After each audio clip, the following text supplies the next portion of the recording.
Saudara, seorang penyandang disabilitas yang juga calon haji asal Nusa Tenggara Timur bersyukur bisa berangkat haji tahun ini. Dirinya menggantikan posisi sang ayah yang sedang terkena stroke. Calon haji disabilitas asal Nusa Tenggara Timur bernama Husnil Teba ini sangat bersemangat saat tiba di asrama haji embarkasi Surabaya. Meski memiliki keterbatasan fisik, ia bersyukur bisa berangkat haji di usia 39 tahun. Husnil memiliki kelainan pada kedua kakinya sejak usia 1 tahun. Ia merupakan tunadaksa yang memiliki ukuran kaki kecil, sehingga tidak mampu berjalan dengan normal. Ia pun harus menggunakan kedua tangannya saat berjalan. Husnil Teba akan berangkat haji bersama ibunya. Meskipun Husnil bersyukur karena terpilih menjadi tamu Allah. Di satu sisi, Husnil tak mampu menyembunyikan kesedihannya yang dalam. Karena ia bisa berangkat haji di tahun ini lantaran menggantikan porsi haji sang ayah yang sedang sakit keras. Sejak 6 bulan lalu, ayah Husnil yang seharusnya berangkat haji mengalami sakit stroke hingga tidak layak terbang.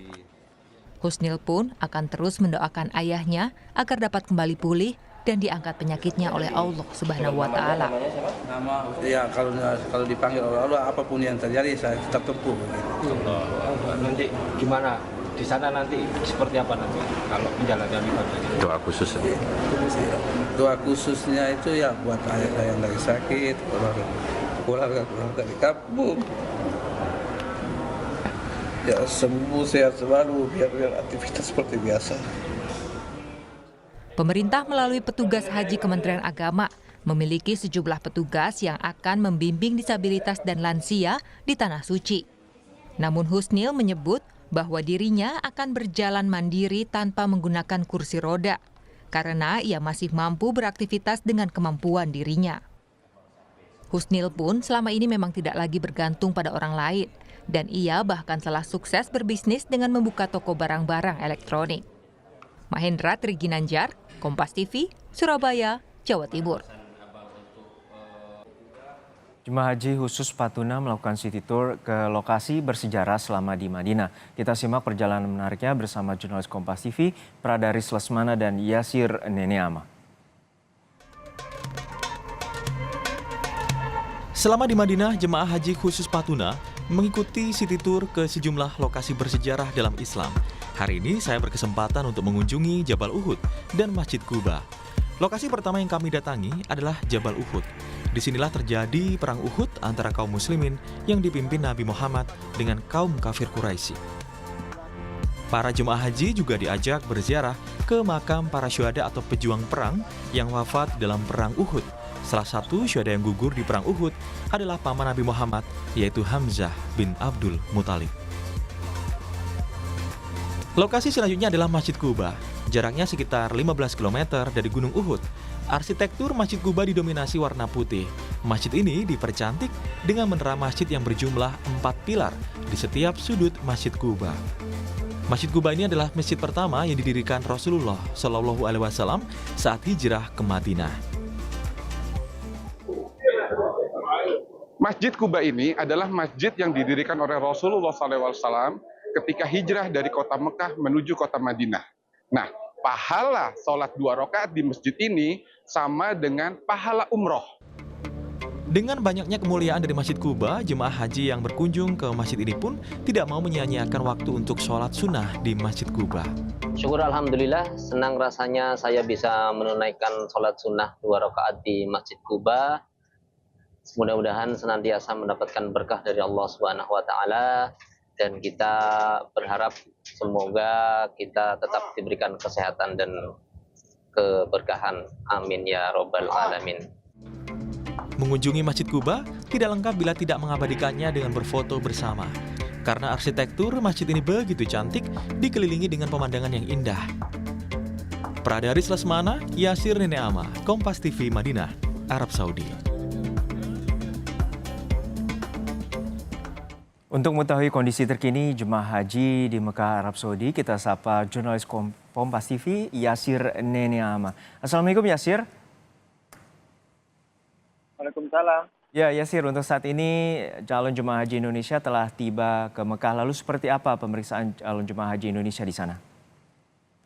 Betul sekali bahwa sudah mulai gelombang jemaah haji yang berada di Madinah ini sudah mulai berangkat ke Mekah untuk melaksanakan umroh tamatu begitu. Ini bagian dari rangkaian ibadah haji tamatu begitu, dan saya pun juga sudah berangkat dari Madinah ke Mekah dan baru sampai dini hari kemarin begitu. Perjalanannya sebenarnya dari Madinah ke Mekah ini cukup memakan waktu 5 sampai 6 jam begitu. Namun karena banyaknya ataupun ketatnya pemeriksaan selama proses perjalanan dari Madinah ke Mekah, sehingga akhirnya kami berangkat dari pukul 2 dini hari, 2 siang, dan baru tiba di Mekah ini sekitar pukul 12 sampai 1 dini hari begitu.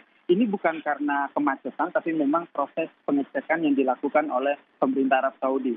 Saya menghitung itu sekitar 7 kali bis yang kami gunakan ini harus berhenti. Kemudian ada petugas dari kerajaan pemerintah Arab Saudi yang masuk ke dalam bus kami untuk mengecek berapa jumlah jamaah yang ada di dalam bus tersebut. Kemudian mereka cek satu persatu. Kemudian mereka juga menyesuaikan dengan identitas yang kami bawa, apakah ini betul-betul terdata ataupun tidak. Meskipun memang dari awal kami berangkat, pihak dari penyelenggara haji khusus yang kami berangkat ini sudah menyatakan bahwa semua jemaah haji yang berangkat ini sudah memiliki visa begitu, sehingga kami pun cukup merasa tenang begitu dan tidak perlu khawatir, dan dihimbau untuk mengikuti proses pemeriksaan ini dengan baik. Tidak hanya 1 kali, namun terhitung sekitar 7 kali. Pos pertama kami dilakukan pemeriksaan itu adalah pada saat pengambilan mikot di Masjidil Ali begitu. Di situ dicek, kemudian beberapa kilometer kemudian kami dicek kembali. Prosesnya sama, ada petugas yang masuk ke dalam bis kami, kemudian mereka mengecek, menghitung jumlah yang ada di bis tersebut, disesuaikan dengan data yang mereka terima apakah sesuai atau tidak. Dan alhamdulillah proses itu pun akhirnya berdampak pada beberapa antrian bis begitu, karena memang pemeriksaan ini meskipun hanya sebentar tapi cukup memakan waktu lama, sehingga memang ada antrean bis yang menyebabkan sedikit terjadi kemacetan begitu, sehingga waktu kami tiba di Mekah pun menjadi terlambat begitu. Nah, pada saat tiba di Mekah itu penyelenggara haji pun langsung membagikan smart card atau disebut Miso Card. Saya tunjukkan kartunya seperti ini. Jadi pada saat kami di Madinah, kami menggunakan kartu seperti ini. Dan kalau dilihat ini ada scan barcode-nya. Nah, ketika kita scan barcode ini sebenarnya visa haji kita juga sudah terpampang di situ. Namun tidak hanya bisa menggunakan ini, namun untuk penyelenggaraan puncak haji nanti kami juga sudah dibagikan kartu ini. Kartu ini yang sudah dibagikan ke seluruh jemaah haji Indonesia, baik yang reguler maupun yang khusus begitu. Nah, kalau kita lihat memang di sini datanya terdiri dari nomor visa dan juga ada data diri kita begitu, dan di sini juga ada scan barcode begitu. Nah, ketika saya coba men-scan barcode yang ada di sini, ternyata ini keluar data diri kita dan juga terdapat visa haji begitu. Jadi untuk mengantisipasi adanya pembuatan smart card yang palsu begitu, memang ini terbukti dengan adanya barcode seperti ini, sehingga memang dengan ketika di barcode nanti di sini akan terdata ataupun keluar data terkait dengan visa haji resmi kita. Nah, ini yang selalu dihimbau pada seluruh jamaah, apalagi jemaah haji lansia begitu, jangan sampai tertinggal. Meskipun ini nanti sudah difoto kemudian didokumentasikan, tapi itu tentu saja tidak bisa menjamin begitu, karena ketika ini hilang prosesnya akan sulit begitu, tidak mudah memproses ini kembali, sehingga penyelenggara haji maupun pembimbing haji kami itu selalu menyampaikan bahkan ke seluruh jemaah haji Indonesia begitu, smart card ini jangan sampai tertinggal, jangan sampai hilang, karena ini adalah satu-satunya kartu yang nantinya akan kami gunakan untuk mengikuti rangkaian ibadah haji ataupun puncak haji di Armusna begitu.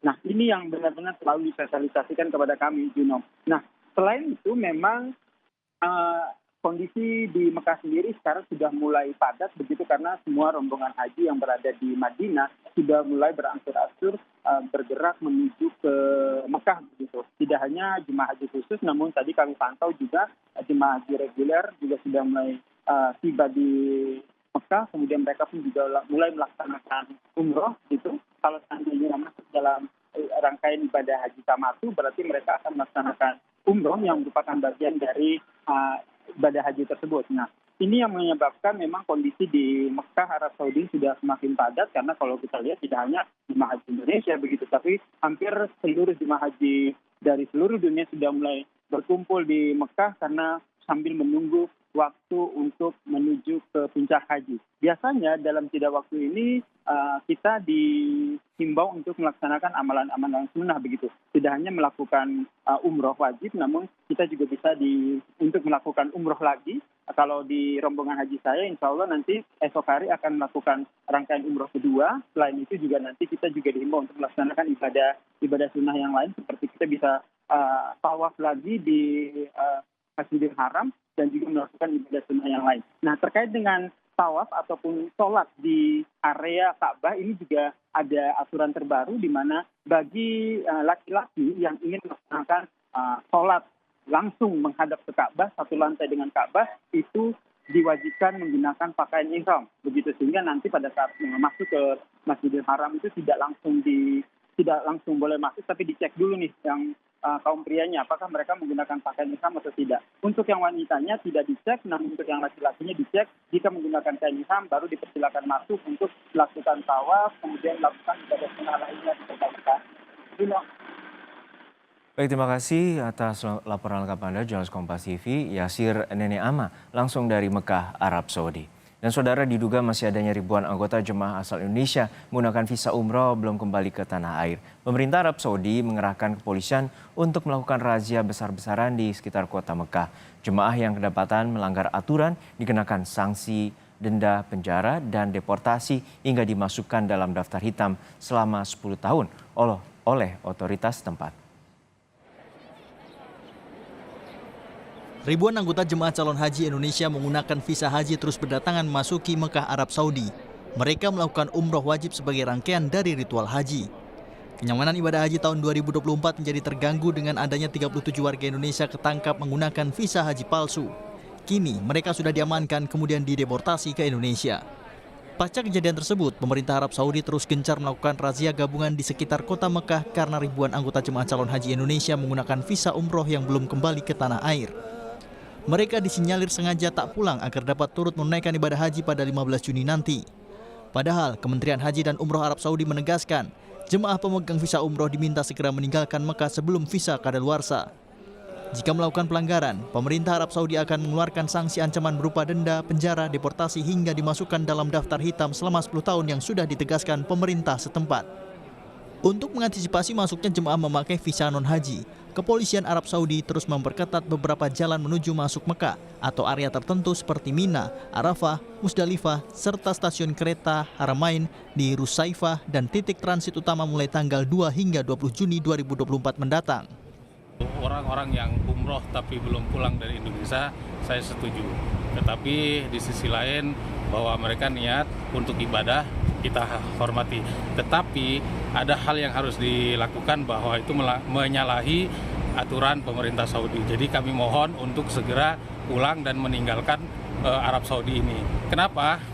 Kami terus terang merasa terganggu dengan kejadian-kejadian yang ada saat ini.